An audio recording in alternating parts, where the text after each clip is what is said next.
Thank you. Dave Pugh with the 5th Coast Guard District. I'm going to just give you a real quick overview of what oil spill response looks like from the whole government. Want to come on in? Grab one of those chairs. Talk a little bit about the National Contingency Plan. That's where we get a lot of our authorities and jurisdiction from, and really talks about the responsibilities. The big takeaway that I want you to get from today is what I talk about, the unified command. That's what we try to implement for every emergency response and every oil spill. We want this to be a whole community solution to an oil spill response. We as the Federal On-Scene Coordinator, we are the lead federal agency for spills in what we call the coastal zone, basically in the waters of the United States, coastal areas, bays, rivers. Coast Guard is probably going to be the lead agency in the coastal area. In the inland zone, it's going to be the Environmental Protection Agency. So we are the lead agency, lead federal agency, but that means by no means that means that we're in it by ourselves. Talk a little bit about the National Contingency Plan, where we get our authorities from, where we get the laws from. Clean Water Act is what makes it illegal to dump oil or hazardous materials into the water, but as feds we always come up with federal regulations, and our guiding document, our principal document is in 40 Code of Federal Regulations, Part 300, the National Contingency Plan. It is the nation's blueprint for how we respond to oil spills. That's primarily what I'm going to talk about today. So again, the responsibility, it delineates who the Federal On-Scene Coordinators are, either the Coast Guard or the EPA, depending on where it is. It talks about the organization of the response structure. It gives us some guiding principles and priorities for response, and then it talks about the phases of conducting their response. The National Contingency Plan really talks about the national level, the regional level, but really most importantly down to the state and local level. I'm going to show you a slide in a little bit that talks about some of those relationships. Most spills start at the small level, at a gas station, a car going into a ditch, a small household type spill. That's not going to have any type of state or federal response to it. It's going to be handled at the local level by the fire department or the police department. All spills are local, but we have this entire response structure that is on top of that to provide those local commanders the tools that they need to respond. So it designates the Federal On-Scene Coordinator. You here all are from the Mid-Atlantic region, as myself is. I come from Portsmouth, Virginia, but we see the Mid-Atlantic coast from North Carolina all the way up to the Philadelphia area. So we have about 6 states that we're involved with.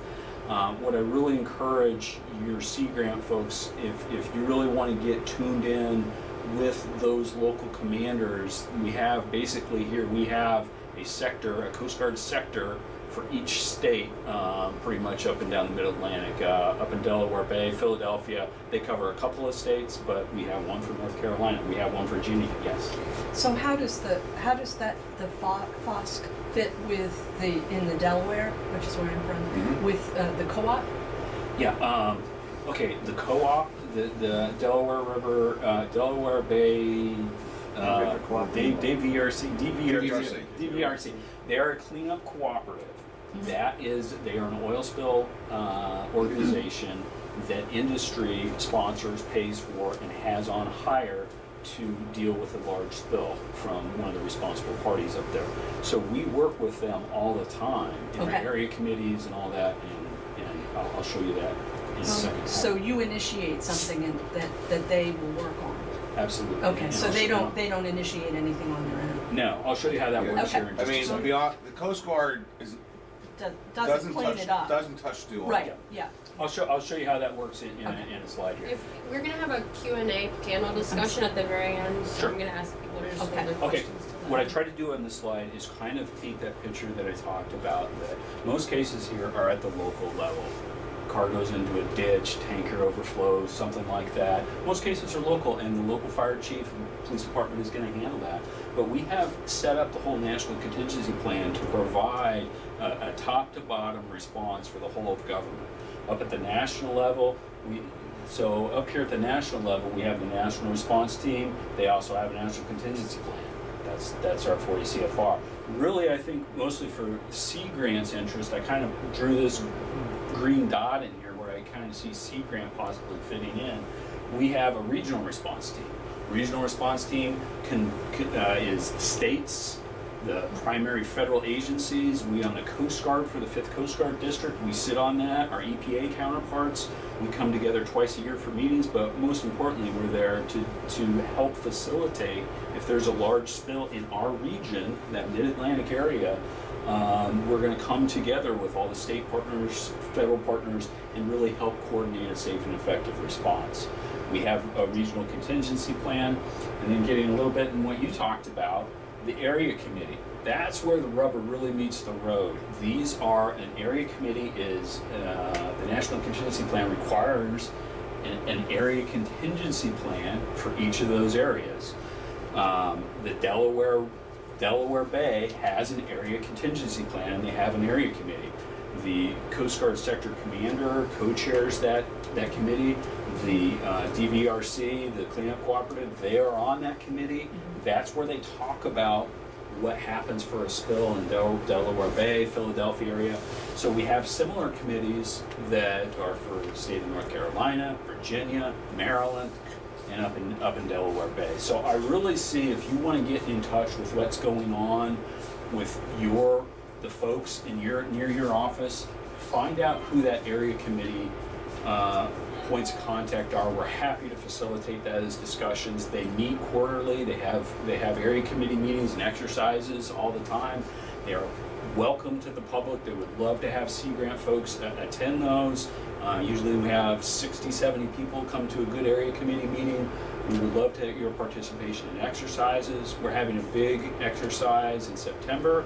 It's going to involve 2 of our sectors, a big offshore scenario. We would be happy to have Sea Grant representatives attend those exercises and those committees. So getting plugged into your area committee, that's where you're going to make the connections of who's doing it. What we really try to stress is the unified command concept. I've talked about it a couple times, but can't say that enough. Although the command, this unified command, the federal on-scene coordinator is the lead for it, you see a couple of things in here. The responsible party, as per the Clean Water Act and the National Contingency Plan, it's the responsible party's responsibility and duty to respond to an oil spill from their vessel or their ship or what have you. We help them along in the process, but they are on tap to do that. Big industries, your Chevrons, your Shells, all that kind of stuff, they're very good at this and very responsive to that. They have their own contractors or co-ops set up. They're required to have certain equipment that can meet their worst case discharge available. So they have subcontracted that to cleanup contractors. But really we stress the unified command, and we kind of have this organizational system that we've borrowed from the fire service. That's how we organize our command up here, but we're organized into 4 key areas: logistics, finance, plans. That's really creating the plan of how we're going to attack the problem, how we're going to respond, and the operations are the folks doing that.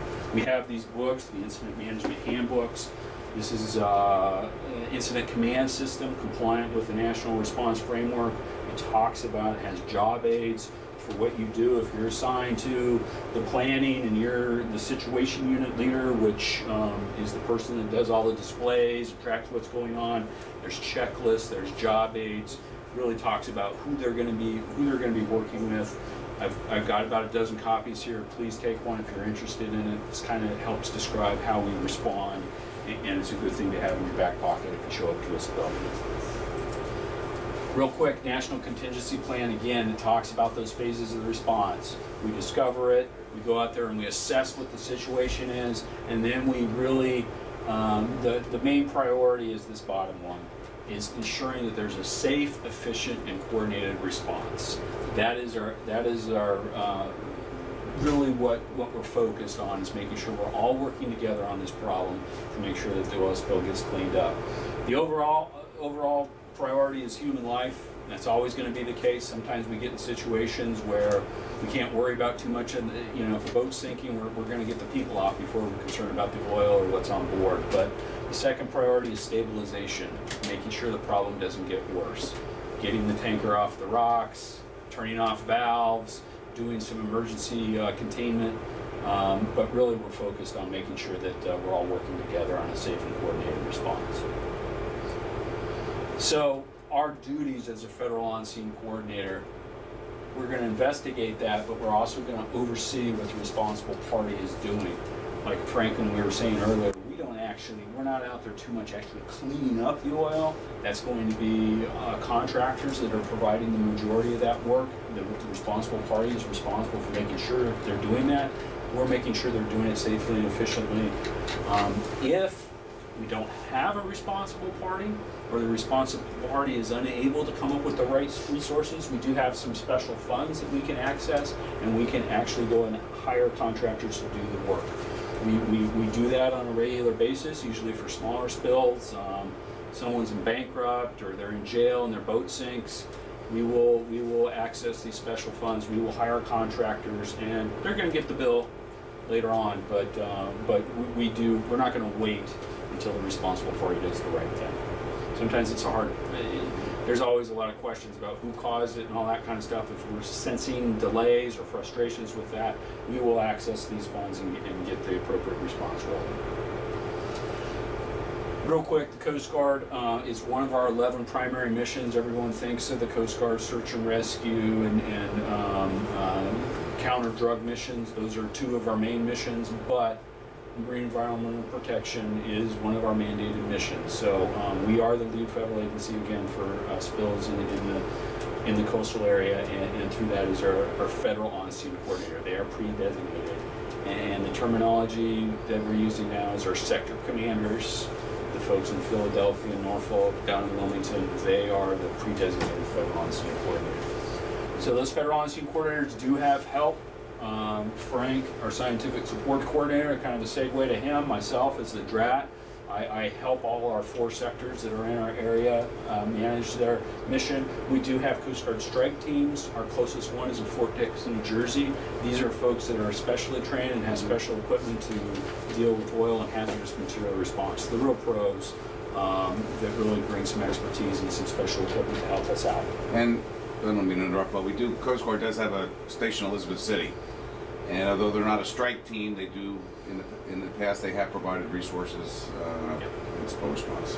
Yeah, we do have Coast Guard units throughout the AOR. You probably see them, primarily our search and rescue stations. They really don't understand this environmental response mission too well. That's probably going to come from their sector headquarters in the big cities that I mentioned.